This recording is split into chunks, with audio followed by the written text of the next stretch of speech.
What is the scariest story you know to be completely true? When I was a kid, there was a peeping Tom in the neighborhood. But the weird part is we all knew who he was, a little older guy named Ralph who lived a couple of streets over and smoked like a chimney. We knew because he was caught once early on by a neighbor while on their roof, watching them through the skylight. The neighbor had left a ladder against the house when doing work earlier that day, but after that, he was like a ghost, impossible to catch. People would find footprints and cigarette butts outside windows, smell cigarette smoke, and occasionally see the red cherry of a cigarette glowing in the woods. Occasionally, angry dads and teenagers who spotted him out in the darkness would give chase, but he moved like a deer through the woods and no one could get their hands on him. The cops were involved a few times and they dragged him in, but it was never for long, partially, I think, because he had a disabled wife for whom he was the sole carer. He was sorta a neighborhood boogeyman, though thankfully he seemed mostly harmless, if terribly creepy. Many years later, there was a rash of break-ins around the neighborhood. People even joked at the time that it must not be Ralph, because we all figured he already had copies of everyone's hide keys if he wanted to go inside. Side note. We later learned that he definitely did have keys to some houses. Anyway, everyone's guard was up. One night, one of the neighbors heard a commotion outside and ran out to find a stranger laid out in his driveway, beaten badly. They called 911 and when the police arrived, they were able to identify the guy as someone who had previous arrests for breaking and entering. They found items from the previous break-ins in his vehicle nearby and later at his apartment. As for how he ended up taking a bloody nap in the driveway, he said he was jumped from behind in the dark and never got a good look at the guy. All he remembered for certain was that the guy stank of cigarette smoke. This one is personal. My family and I were staying in a rental house for a few months because my dad was bad with money. This particular house was owned by a fairly wealthy friend of his who was going through a divorce because his wife had developed a long and nasty drug problem. So, we were staying there pretty cheap. One night near Christmas, I groggily woke up and saw a woman wearing white going through drawers on the other side of the room. I must have made a sound because she turned and rushed over to me and gently said, "Go back to sleep, little boy." Weirdly, I did. She looked like Liza Minnelli, if that's at all relevant. The next morning I woke up to my parents acting weird and I heard one of them make a comment like, "I can't tell what's gone and what's not." For some reason, I didn't connect the dots until I was older and never told them what I saw. I thought it was a dream. So, yeah, the drug-addicted former owner of our rental house broke in, she probably had a key, and I saw her but didn't do or say anything. I was probably 9 or so. My story happened in 2010, when I signed a 1-year lease for a small student apartment in Paris. The landlord had inherited the place and it was an old French-style servant studio, without a bathroom. She had hired a contractor to make the place brand new. After a few weeks, I encountered some issues with the bathroom plumbing. The contractor came and argued that nothing was wrong. As I kept insisting, the landlord called a plumber and asked him to take a look. He said the plumbing wasn't adapted for this kind of old building and it would require about a week of restructuring. However, I could keep using the bathroom.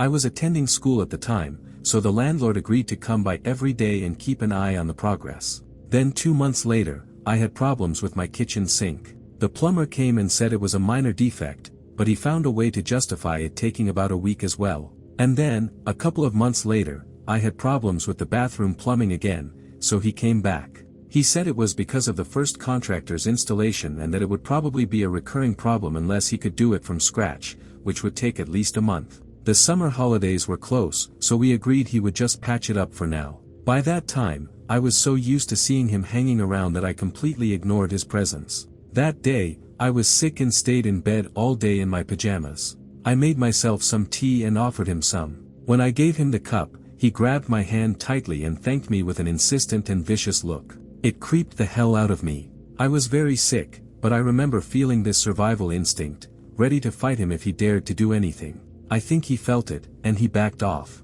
Then I started observing him. It turns out that since I was always watching videos and listening to music with my headphones on, I had never really noticed his occasional glances and weird smiles. I avoided him as much as I could, but it got worse. When I came back from class, I noticed that some of my stuff had been moved. I had never noticed before because I'm very messy myself, but I had made sure to remember where everything was in my mess. Among the items I found in suspicious places were pictures, cosmetics, perfume, and dirty clothes. Once, My computer was on when I was positive I had turned it off. Thank God I've always used a password. Needless to say, I didn't renew the lease and moved out as soon as I could. I told my landlord about it, but she didn't seem very convinced. My mother, however, strongly believed me, as he had also aggressively hit on her one day when she came over while I was at school. We didn't press charges or anything because we didn't have any serious proof, and the landlord probably wouldn't cooperate, so the police would have done nothing, especially in France. But every day, I can't help thinking about that old plumber who goes to people's houses every day, making a living out of it. This is a personal one, and I find it terrifying on a couple of levels, but the main one I'll elaborate on at the end. In early 2007, my father seemed to be in otherwise good health. He'd been working with his primary care physician to get his cholesterol under control, and his heart seemed healthy from electrocardiograms and whatnot. The outlook seemed good. He caught a nasty strain of the flu during a business trip to South Korea and was still dealing with it 2 weeks after he got home. Like a jackass, he took no time off from work, even working longer hours. His coworker found him one morning dead at his desk from a massive heart attack. The coroner opened him up and there was a huge amount of damage to his heart that she said would normally take years to occur. My family was devastated. His primary care physician attended the memorial service and was completely beside himself trying to figure out what could have gone wrong, because all tests and scans showed that my father's heart wasn't at risk. He'd specifically dedicated a lot of time and energy to working with my father to ensure that, due to a family risk of heart disease. We eventually learned that the influenza virus increases your risk of a heart attack exponentially. My father further increased his chances by constantly working to the point of physical exhaustion and making it harder for his body to fight off the virus. The damage to his heart was caused by the virus itself getting into it and directly attacking the tissue. A lot of people seem to think the flu is just a minor cold that you get over in a week, but in reality, it's a deadly virus that will kill you if you don't take the proper precautions. That, to me, was terrifying to learn.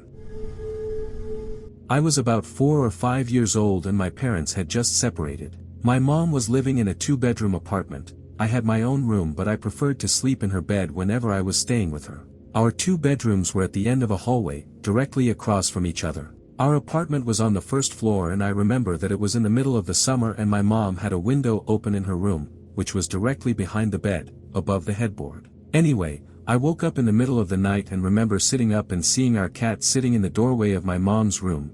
Her door was open and you could partially see into my bedroom. This was strange because our cat was typically always in bed with us. As I watched him, he walked into my bedroom and meowed. I turned to face my mom and wake her up. In the 3 or 4 seconds it took her to wake up and ask me what was wrong, we both looked back toward the doorway and saw a man standing by my open door, coming out of my bedroom. I still don't know how she managed to do it so quickly, but my mother proceeded to pick me up and literally throw me out of the screened window. Again, we were on the first floor and it was maybe a 3-foot drop to the ground. She quickly followed and we were able to start screaming for help, and someone called 911. The police came but didn't see any signs of forced entry. Only that our front door was unlocked, which led them to believe the man must have exited that way. The strange thing was that my mom swore up and down that she had locked the door that night, with the deadbolt and chain lock. About a week later, she was cleaning the kitchen and opened our water heater closet and found a notebook with names and drawings, as well as a pair of gloves and some gum wrappers. The police were called again but all they could do was speculate that the man had been in our house and had hidden until we were asleep. A terrifying, but true story I experienced when I was 12. I moved to my dad's when I was 10 and didn't know anyone in the area, except for a family my dad was friends with. A single mom with 3 kids. Luckily, there was a girl a couple of years older than me. She was 12 when I met her, and we got to know each other a little over a couple of years. We weren't close but ended up having the same friends. One night, my friend Rob was hanging out with her and her younger brother. They happened to be in the house alone because my friend's mom was at work. This is where it gets terrifying and sad. Her mother had been helping this one lady, through her work, and got to know her fairly well. She found out the lady's sister had been in a mental institution and was recently let out. The night Rob was hanging out with my friend, they got a knock on the door. My friend thought it was just their mom. She knocks a certain way when coming in, and answered it without thinking. Rob wasn't supposed to be there, so he took off through the window to his house down the road. He never thought twice about it. It wasn't her mom. It was the sister of the lady her mom was helping, and she had figured out by talking to her sister where the family lived and her mom's working schedule. She came in, and this is where I don't know the details, and I'm glad I don't. My friend's younger brother got away to the neighbors to call the police. The lady took my friend's life a week before Christmas. She left her body in the bathtub. I wasn't allowed to go to her funeral.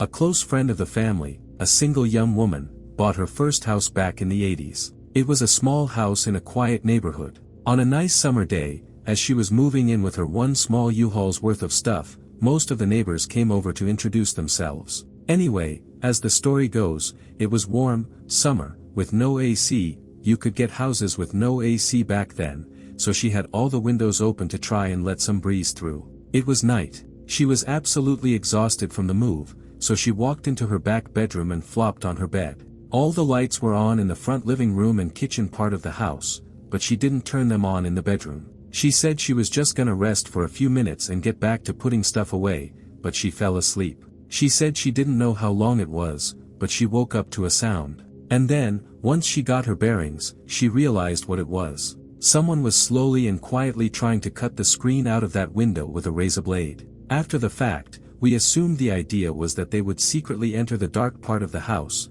assuming she was still up in the lit part, and lie in wait for her. She sat up in bed and yelled something like, "I have my Magnum right here next to me, and if you don't get the hell out of here, I'll shoot." She said she heard the footfalls of whoever it was taking off running, which was lucky for her, because she had no gun. She didn't even have phone service hooked up to the house yet. She had successfully bluffed her way out of God knows what. I've heard a lot of scary true stories in my life, but this one has stuck with me ever since I was a teenager. In that moment, she took her shot and it worked. My high school girlfriend called late one night after I was home and in bed. She said that something had happened and asked if I could come over. She was clearly shaken and didn't give many details, so I told my parents and drove over to her house. At the top of her subdivision, I was met by a cop with his lights on. He asked where I was going and I told him about the call from my girlfriend. He let me go by, and I came over the hill to the cul-de-sac where she lived and saw multiple cop cars around the circle. They watched me pull up and get out of my car. My girlfriend came running out of her house and met me in the street. She explained that someone had broken into her neighbor's house and started physically attacking her with something heavy. The neighbor managed to get out of the house and headed to my girlfriend's house, where she started banging furiously on the front door. My girlfriend's dad was out of town, so her mom answered the door and the neighbor just fell into the foyer with a serious head wound. Her mom looked up to see the attacker headed up the walkway towards the front door. She pulled the neighbor into the house and closed the door, hitting the attacker with it before it fully closed. He then took the heavy tool he had used to attack the neighbor and smashed the little window at the top of the door. Her mom started screaming and the attacker just turned around and walked up the street into the darkness. I spent the night there that night, along with 2 or 3 cops outside in their cars, and in the morning we could see red stains still pooled on the floor in the foyer and splatters of red above the front door from where the attacker had swung the tool to smash the window. No one was ever caught or even identified. It was just completely random. The neighbor survived and to my knowledge had no permanent physical injuries beyond scarring. She moved away shortly after the incident. I used to volunteer reading and recording books for people who are blind or dyslexic. It was in a studio that was set up in a seminary. It had a campus, a library, a small cemetery, and so on. It would just be me in a little recording booth reading through boring textbooks, mostly Spanish grammar, glossaries, and indexes. One day, I was going through some conjugation exercises and I knew I was getting really bored and sleepy and was starting to mumble. So I stopped the session, stepped out to get a drink, and then put my headphones back on to rewind to the last thing I said clearly and start up again. The last thing I heard myself say, in Spanish, clearly, in a quiet, serious voice, but in my own voice, was, "There are men, those men are standing behind me," or something that loosely translated to that. I furiously looked through my book and found nothing even remotely close to that which I might have been reading. I broke into a sweat, left, and never returned. I was living in student housing, and the mailboxes were set up behind the main office, with one for each suite of 6 bedrooms. I went to collect our mail one day near the start of the month and found a slip of paper with my name on it and the number 23, printed, not written. I assumed someone had put it in there to freak me out and just left it on my desk. Whatever. A few days later, there was a black leather glove in there, also with my name on it. I didn't think it was weird until I looked closely at it. I had lost this glove the winter before. A few days after that, a hair ribbon of the sort I'd had a phase of wearing, a narrow purple one. By this time, I'd asked all my friends what the heck they were doing, but they all denied any knowledge. A few days later, there was a lipstick, used, in a shade and brand I'd worn before. I had a few of those lipsticks but kept losing them, and they'd been discontinued. The problem was, I was at university in a different country from where I grew up, and I'd stopped wearing that lipstick before moving. I waited for the 23rd, fully expecting some stalker-tastic event of horror and terror. But nothing happened, and nothing happened after that. I still don't know what was going on. One night when a friend and I were in 9th grade, he was staying at my house over the weekend. He needed to cut weight for wrestling, so we went out for a run. It was about 10 p.m. and this was late December in Minnesota, so there was about 8 inches of fresh snowfall. Towards the end of the run, we turned onto a dead end that we would use as a turnaround point, and there was an old Jeep sitting there idling in the middle of the street at the end. It gave me bad vibes, so I told my friend we should turn around where we were, but he insisted it was fine. As we passed the Jeep, out of nowhere he threw it into gear and accelerated directly toward my friend and me. If it weren't so snowy, he would have run us over no problem. After that, we started running toward my home, which was still a couple of blocks away. Because of how deep the snow was piled on the sides of the sidewalks and streets, we had to stay on the sidewalks to move at any meaningful pace, and in the time it took us to get home, he rammed the snowbanks next to us 5 times. When we finally got home, the guy was sitting in our yard spinning his tires,